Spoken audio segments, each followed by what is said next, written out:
আন্তরিক কৃতজ্ঞতা বাংলাদেশ ক্রিকেট দলের জন্য। এটা একটা বড় সেটব্যাক।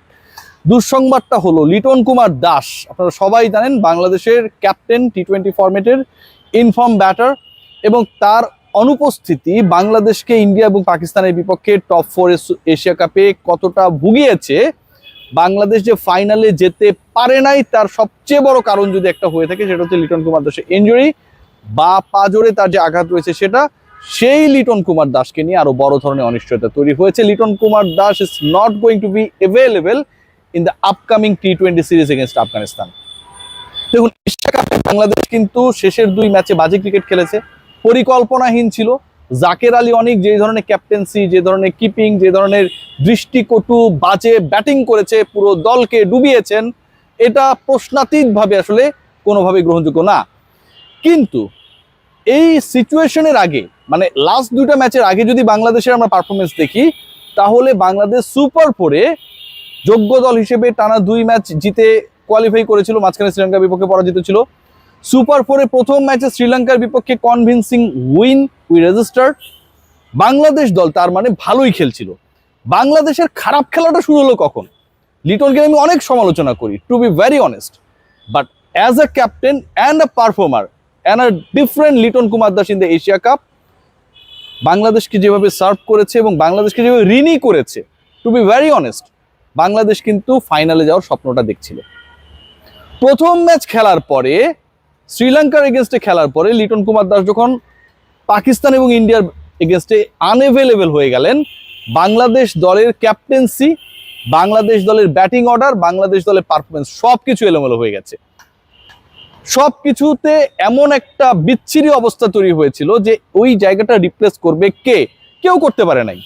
লিটনের না থাকার কারণে বাংলাদেশ দলে নাম্বার 4-এ শাক মেহেদীকে ব্যাট করতে পাঠানো হয়েছিল। এরপরের ব্যাটার যারা, তারা আসলে স্লগ ওভার্সে ব্যাট করবে, তাদেরকে দিয়ে আমরা 14-15 ওভার খেলিয়েছি। একজন ক্রিকেটারের না থাকা বাংলাদেশ দলকে কতটা ভুগিয়েছে আমার কাছে মনে হয় আপনাদের কাছে ক্লিয়ার হয়ে গেছে।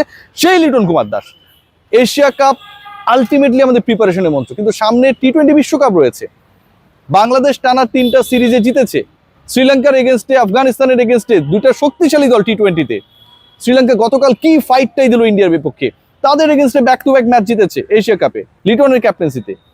সেই লিটন কুমার দাস আপকামিং সিরিজে আফগানিস্তানের বিপক্ষে থাকছেন না। 2 তারিখ থেকে যে সিরিজটা শুরু হবে, এটা কোনোভাবেই আমাদের জন্য, বাংলাদেশ দলের জন্য, বাংলাদেশের প্রিপারেশনের জন্য অ্যান্ড লিটনের জন্য অ্যাকসেপ্টেবল না। 2 সপ্তাহের জন্য বাইরে লিটন, ওয়ান ডে সিরিজেও তিনি খেলবেন কি খেলবেন না সেটা নিয়েও ধোঁয়াশা রয়েছে। এবং লিটনের না থাকাটা যতটা কষ্টের, তার থেকে বেশি কষ্টের হতে যাচ্ছে লিটনকে ক্যাপ্টেন্সিতে রিপ্লেস করতে যাচ্ছেন। লিটনের পরিবর্তে ক্যাপ্টেন হতে যাচ্ছেন জাকের আলী অনিক। লিটনের না থাকা যতটা কষ্ট দেয়, লিটনের না থাকা বাংলাদেশ দলের জন্য যারা শুভাকাঙ্ক্ষী রয়েছি, যারা লিটনের পারফরমেন্স ক্যাপ্টেন্সিতে মুগ্ধ, তাদেরকে যতটুকু হতাশ অ্যান্ড পীড়িত করে, তার থেকে বেশি বিব্রত করে, বিরক্ত করে Jaker Ali Anik is going to be the captain against Afghanistan in the upcoming টি-20 সিরিজ। এটা কি কোনোভাবে হইতে পারে? মানে জাকের আলী অনিক বাংলাদেশ ক্রিকেট দলের ক্যাপ্টেন ইদানিং তারা হচ্ছেন, মানে ভাইস ক্যাপ্টেন থেকে ভারপ্রাপ্তের দায়িত্বে তারাই যাচ্ছেন, যাদেরকে প্রিপেয়ার করা হয় না। যারা এনসিএল, বিসিএল, বিপিএল বিভিন্ন টুর্নামেন্টগুলো যা হয় সেগুলোতে ক্যাপ্টেন্সি করেন না, কিন্তু জাতীয় দলে শুধুমাত্র নেপোর কারণে, উপরে একজন বস রয়েছেন, গুরু রয়েছেন। ওই যে আগে আমরা দেখতাম যে কিছু কিছু শিক্ষক পরীক্ষার আগে প্রশ্ন ফাঁস করে দিত, যে গর্ধব স্টুডেন্ট সেও ভালো করতো, তারও রেজাল্ট ভালো হয়ে যেত। এরকম শিক্ষক যদি একটা দলের মধ্যে থাকে, আমরা তো সেটা গেস করছি, তাই না? এবং তিনি তার প্রিয় ছাত্রদেরকে শুধুমাত্র তার আধিপত্য ন্যাশনাল টিমে যেন এনশিওর করতে পারেন, জোর করে ক্যাপ্টেন বানানোর যে মিশনটা নিয়েছেন, এটা কি সাকসেসফুল করতে দেয়া বাংলাদেশ ক্রিকেট বোর্ডের কাজ? এটা হতে পারে? আপনারা চোখ বন্ধ করে বলুন না যে জাকের আলী অনিক বাংলাদেশ দলের ক্যাপ্টেন, এটাকে আপনারা একসেপ্ট করেন? ভাই, 1টা 2টা ম্যাচ না, আপনি 3টা ম্যাচ খেলবেন, একটা পূর্ণাঙ্গ সিরিজ খেলবেন, সেখানটায় জাকের আলী অনিক ক্যাপ্টেন। আপনার দলে আর কেউ নাই? তাসকিন আহমেদ নাই? যদি নাও হয়, নুরুল হাসান সোহানকে করেন না রে ভাই। শাক মাহাদিকে ভাইস ক্যাপ্টেন করা হয়েছিল, তারপর থেকে দলে বাদ পড়ে গেছেন কেন? যদি এরকম সিচুয়েশনই হয়, তাহলে আপনি কেন ভাইস ক্যাপ্টেন প্রপারলি তৈরি করেন না? জাকের আলী অনিকের তো দলে থাকেই প্রশ্নবিদ্ধ। যেই শটটা খেলে আউট হয়েছেন, মানে ব্যাট করতে নেমেছেন, ডানহাতি ব্যাটার, স্ট্যাম্পটা এখানে 18 ইঞ্চি সরে গেছেন, আর বল হচ্ছে আরো 18 ইঞ্চি, এইভাবে জোর করে বলটা মারার চেষ্টা করলেন। বাংলাদেশ দলকে ডোবানোর জন্য এরকম একজন ব্যাটার যখন এই রোলটা প্লে করে, তার তো দলে থাকারই কোনো যৌক্তিকতা নেই। তাকে আপনারা ক্যাপ্টেন বানাচ্ছেন, রিওয়ার্ড করছেন। ক্যাপ্টেন্সি করতে গিয়ে যে ব্ল্যান্ডার গুলো করেছে, যেভাবে বাংলাদেশ দলের বোলিং ডিপার্টমেন্টকে হ্যান্ডেল করেছে, 18তম ওভারে আমরা দেখেছি যে সেখানটায় শাক মাহাদিকে বল দিতে, এরকম রিশাদকে বল দিতে, ইনফ্যাক্ট এরকম ঘটনা যখন ঘটে, সেই মানুষটাকে তার পারফরমেন্স ঠিক নাই, কিপিং ঠিক নাই, ক্যাপ্টেন্সি ঠিক নাই, আপনারা তাকে একটা পূর্ণাঙ্গ সিরিজে ক্যাপ্টেন্সি দিয়ে দিচ্ছেন। যারা চিন্তা করছে, নাজমুল আবেদিন ফাহিম বাংলাদেশ ক্রিকেট বোর্ডের প্রভাবশালী ডিরেক্টর, ক্রিকেট অপারেশনসের চেয়ারম্যান, তিনিও দুবাইতে আবুধাবিতে কদিন আগে অবস্থান করছিলেন। এই সিদ্ধান্ত কি তার? এই সিদ্ধান্ত কি মোহাম্মদ সালাউদ্দিনের? কার সিদ্ধান্ত আমরা এটা জানতে চাই। এত বড় একটা সিদ্ধান্ত যেখানটায় এমন একজন ক্রিকেটারকে দায়িত্ব দেওয়া হতে যাচ্ছে যার দলে থাকা প্রশ্নবিদ্ধ। বাংলাদেশ দল 18 কোটি মানুষকে প্রতিনিধিত্ব করে একটা দলের বিপক্ষে ইন্টারন্যাশনাল সিরিজ খেলতে যাবে নাকি ফাজলামো করতে যাবে, এটা কিন্তু ভাই এখন একটা প্রশ্নের জায়গা তৈরি করে। লিটনের জায়গায় কে খেলবেন, ওই জায়গাটা রিপ্লেসমেন্টে কারা ঢুকতে পারেন, দলে নিশ্চয়ই কিছু নতুন খেলোয়াড় ঢুকবেন। সেই জায়গায় যেটা শোনা যাচ্ছে, আফিফ হোসেন ধ্রুবর নাম ভালো করেছেন, এবং টপ অর্ডারে যদি সেটা করা হয় তাহলে সৌম্য সরকারকে খেলানোর একটা পরিকল্পনা রয়েছে। সৌম্য সরকারকে সুযোগ দেওয়ার ক্ষেত্রে এনসিএল টি20, আপনারা সবাই জানেন আল আরাফা ব্যাংক এনসিএল টি20 চলছে, অসাধারণ আয়োজন before the BPL, before the world cup. এবং এই আল আরাফা ব্যাংক এনসিএল টি20তে বাংলাদেশের ক্রিকেটাররা অন্তত 20 ওভারই ক্রিকেটের একটা প্রপার প্রিপারেশন নিচ্ছে। সেখানটায় সৌম্য সরকার গতদিনে একটা দারুণ ইনিংস খেলেছেন। গতদিন সেখানটা আমরা নাজমুল হোসেন শান্তকে ভালো খেলতে দেখেছি, আমরা দেখেছি আফিফ হোসেন ধ্রুব, তিনি এক্সেলারেট করেছেন, হাফ সেঞ্চুরি করেছেন, একটু স্লো ছিলেন, 111 স্ট্রাইক রেটে ব্যাট করেছেন।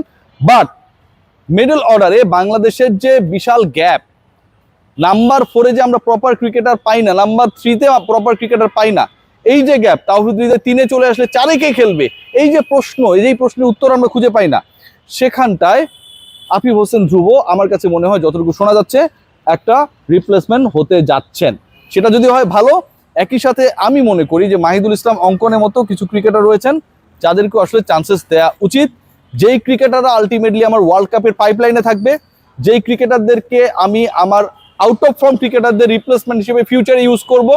ফেব্রুয়ারিতে টি20 বিশ্বকাপ আপনারা সবাই জানেন, তাদেরকে যদি আফগানিস্তানের মতো সিরিজগুলোতে না খেলিয়ে, না প্রিপেয়ার করে আমরা ডিরেক্ট কারো রিপ্লেসমেন্টে খেলানোর চেষ্টা করি, যে কোনো একটা উদ্ভূত পরিস্থিতিতে জাকের আলী অনেককে যেভাবে ক্যাপ্টেন্সি দেওয়া হয়েছে অ্যাপ্লাই করার চেষ্টা করি, সেটা কিন্তু ঠিক হবে না।